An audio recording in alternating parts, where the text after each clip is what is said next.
ನಮಸ್ಕಾರ, ನಾನು ರಾಮಕೃಷ್ಣ, ವಿದ್ಯಾರ್ಥಿ ಸೇವೆಯಿಂದ. ಸೊ ನೆನ್ನೆ ತಾನೇ KCT ಅವರಿಂದ ಒಂದು ಲೇಟೆಸ್ಟ್ ಅಪ್ಡೇಟ್ ಬಂದಿದೆ. So second round CET second round option entry start ಆಗಿದೆ. ಸೊ ಇದರಲ್ಲಿ ನೀವೇನಾದ್ರು ಪಾರ್ಟಿಸಿಪೇಟ್ ಮಾಡಬೇಕಾದ್ರೆ ಫಸ್ಟ್ ಕೆಲಸ ನೀವು ಮಾಡಬೇಕಾಗಿದ್ದು, ನೀವು ಲಾಗಿನ್ ಆಗಿ ಮತ್ತೆ I want to participate in second round ಒಂದು ಆಪ್ಷನ್ ಇರುತ್ತೆ, ಪಾಪ್ಅಪ್ ಇರುತ್ತೆ, ಅದನ್ನ ಕ್ಲಿಕ್ ಮಾಡಿ. ಆವಾಗ ಮಾತ್ರ ನೀವು ಸೆಕೆಂಡ್ ರೌಂಡ್ಗೆ ಪಾರ್ಟಿಸಿಪೇಟ್ ಮಾಡಕ್ಕೆ ನೀವು ಎಲಿಜಿಬಲ್ ಆಗ್ತೀರಾ. ಈಗ ಬರೀ ಫಸ್ಟ್ ರೌಂಡ್ ಅಲ್ಲಿ ಯಾರೋ ಸೆಲೆಕ್ಟ್ ಆಗಿದ್ರು ಮತ್ತೆ ಚಾಯ್ಸ್ ಟು ಆಪ್ಷನ್ ಮಾಡಿರೋರು ಮಾತ್ರ ಅಲ್ಲ, ಯಾರ್ಯಾರಿಗೆ ಸೀಟ್ ಅಲಾಟ್ಮೆಂಟ್ ಆಗೇ ಇಲ್ಲ ಅವರು ಕೂಡ ಇದನ್ನ ಕ್ಲಿಕ್ ಮಾಡಲೇಬೇಕು. ಪ್ಲೀಸ್ ಇದನ್ನ ಮಾತ್ರ ಮರಿಬೇಡಿ.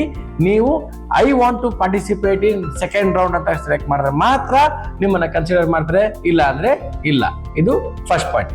ಅದಾದ್ಮೇಲೆ ಮಲ್ಟಿಪಲ್ ಕೋರ್ಸು ಹಾಕ್ಲೇಬೇಡಿ. ಈಗಾರು ನೀವು ಡಿಸೈಡ್ ಮಾಡಿ ಯಾವ ಸಬ್ಜೆಕ್ಟ್ನ ನಾನು ಓದ್ಲಿ ಅಂತ. ನೀವು ಫಾರ್ ಎಕ್ಸಾಂಪಲ್ ನೀವು ನರ್ಸಿಂಗ್ ಓದ್ತೀರಾ, ನರ್ಸಿಂಗ್ಗೆ ಸೆಲೆಕ್ಟ್ ಮಾಡ್ಕೊಳ್ಳಿ. ನೀವು ಇಂಜಿನಿಯರಿಂಗ್ ಓದ್ಬೇಕಾ, ಇಂಜಿನಿಯರಿಂಗ್ಗೆ ಸೆಲೆಕ್ಟ್ ಮಾಡ್ಕೊಳ್ಳಿ. ನರ್ಸಿಂಗು, ಇಂಜಿನಿಯರಿಂಗು, ಫಾರ್ಮಸಿ ಎಲ್ಲ ಮಾಡ್ರೆ ಏನಾಗುತ್ತೆ ಅಂದ್ರೆ ನಿಮ್ಗೆ ಮತ್ತೆ ಅದು ಆಲ್ಗೋರಿಥಮ್ಗೆ ಕನ್ಫ್ಯೂಸ್ ಆಗಿಬಿಡುತ್ತೆ. ನಿಮಗೆ ಯಾವ ಕಾಲೇಜು ಯಾವ ಕೋರ್ಸ್ ಸೇರ್ಕೊಬೇಕಾಗಿರುತ್ತೋ ಅದು ನಿಮ್ಗೆ ಸಿಗೋ ಚಾನ್ಸಸ್ ಕಡಿಮೆ ಆಗೋಗುತ್ತೆ. ಸೊ ದಯವಿಟ್ಟು ಇದೇ ಒಂದು ಕೋರ್ಸ್ ಸೆಲೆಕ್ಟ್ ಮಾಡ್ಕೊಳ್ಳಿ, then you can go ahead. August 21 August 25 ನೀವು ಸೆಕೆಂಡ್ ರೌಂಡ್ ಆಪ್ಷನ್ ಎಂಟ್ರಿ ಮಾಡಬಹುದು.